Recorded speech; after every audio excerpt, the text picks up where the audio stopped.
The David Pakman Show at davidpakman.com. Okay, Australia making headlines because one of their own departments has made a movie depicting the hardships of people migrating to Australia. And the trailer is available. This movie cost $6 million to make. It looks pretty cheesy. It is, could we call it propaganda? Is it propaganda if they're even admitting that the point of this movie is to dissuade people from migrating to Australia? Right. The idea is to make it just seem unappealing to go to Australia so that people won't try to. It's funny because it's propaganda, but usually when you think of propaganda, it's propaganda that is meant to glamorize things that the government is doing or make the country look better. Here they're trying, it's propaganda to make the country look like it's an unappealing place to go. Yeah. The movie was shot in Afghanistan, Malaysia, and one other country. But according to their data, Afghans are the largest group of asylum seekers as of late. And you'd think that if they go to these lengths, making a movie to try and dissuade migrants, only 7,200 Afghans have resettled in Australia from 2008 to 2013. This is a very small number of people. So you think that the cost per person that might be dissuaded just doesn't really make sense? Well, I'm sure there are people coming in from other places too. It seems like a strange move. And I don't know. I don't have many details about how easy it is to get asylum in Australia. But what is the thought process of a migrant anyway when deciding where to go? It's I don't know. Anyway, that's what they're doing now. They're making this movie and they're releasing it, and I really doubt that most people looking to migrate to Australia are going to see this movie. Right. You don't think that they're going to look up on YouTube and see what videos there are about immigration to that country? They might. This will probably not be the first one to come up, will it? It's just, there's, what was it? Was it the Netherlands that played a video for you upon, or during the immigration process? Yeah, we covered that. Yeah, and this was kind of more like to see if you will actually fit, if you will fit in, if you will integrate. And if you were offended by the video or found certain things offensive, they were pretty much just like, well, fuck you. See ya. You're not coming in. Right. So maybe that's more effective than a propaganda campaign. Sounds like the anti-union videos I was shown when I worked at Circuit City in high school. They sat you down and talked about how, they really value their direct relationship with employees, or I think we were called associates. Associates. Yeah. That's the same term that Walmart uses. Yeah, and Target, I believe, and a lot of companies have the same anti-union videos. Yeah, that reminds me of that. They sit you down and they wait to see what your reaction is. Yeah. It's a crazy world we live in. Speaking of which, a Central Texas woman is behind bars on drug possession after she responded to a fake news alert posted by police claiming that meth in the region had been contaminated by Ebola. This is such a weird story. So police plant this with the idea that it'll draw people out scared that they may have contracted Ebola? Some are suggesting that this was a joke by the police department. Huh. It wasn't April yet. I don't think this is a joke. I think this was a deliberate move by police to try and do what? I don't know. We'll get into that. Yeah. We'll get into the actual effects of this type of bullshit. But the posts, I believe, have been taken down. It was a long post by the police department saying just that meth, and there might have been another drug on the list, that much of this has been contaminated with Ebola in the area, and that you should bring in your drugs to the police department to have them tested for Ebola before using them. This was what the message said. A woman was dumb enough to fall for this. Wow. She brought her drugs in. promptly arrested for Right. possession of, let's see how much it was. It was a pretty minuscule amount of meth. Less than 1 gram of a controlled substance. Oh, that sounds like life in prison is deserved, don't you think? In Texas, that might be what's going on. Central Texas, it's a rough place. What's Anyway. considered Central Texas? Like, I thought Austin was Central Texas. I don't think Austin is considered Central Texas. Dallas is a bit more centrally located.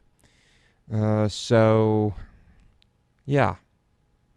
Texas is just so big. There's just so much space between the big cities that I don't think I can name any other Central Texas cities. What's the stereotype within Texas of, like, is the northern part near Oklahoma considered like the bad part, or is the far western part, El Paso, etc.? Like, what's considered, or the furthest south that you can go, or furthest east? What are the stereotypes within the state? I couldn't really tell you. When you are in one of the big cities, the stereotype is that anywhere else Right. is going to be some podunk backwards place. I assume particularly in Austin, for a lot of Yeah. the people, for the sensibilities of a lot of people who would live in Austin, it's probably anywhere but Austin is not good. That's right. In reality, do those places exist? Yes. But then you have border cities. Now, a lot of that border, there's nothing. It's the desert. It's canyons. Border with Mexico. Yeah. Yeah. But then you have some of the border cities that they're notoriously violent or lots of drugs. Yeah. Anyway, so I think that this is a really stupid tactic by the police department. It seems like the only thing this did was get one woman arrested who is now a drug offender who had a tiny bit of meth, and instead of getting people help, Yeah. they're trying to nab some drug users that aren't very bright. Well, this is what you do when you don't see drug problems as health problems. You try to trick people into getting themselves arrested. Yeah, I suppose that's one way to look at it. I can't think that way. It just makes no sense to me. But strict father morality, is that what it is? Yes, absolutely. All right. Okay.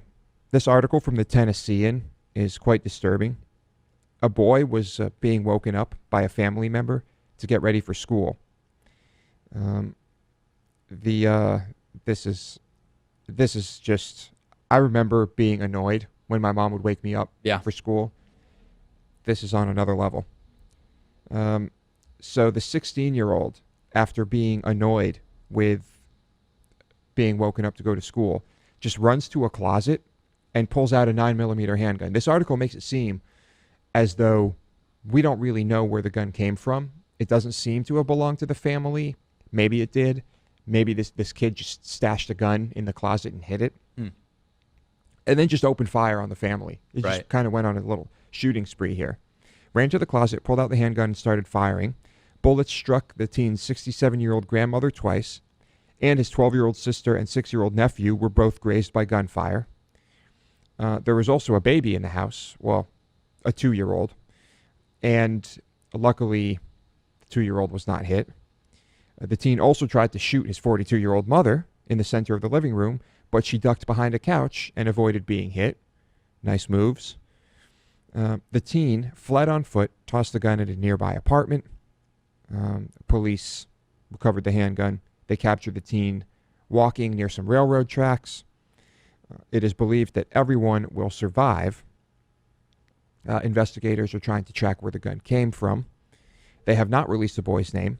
The boy is going to be charged in juvenile court with 4 counts of attempted homicide, 1 count of reckless endangerment.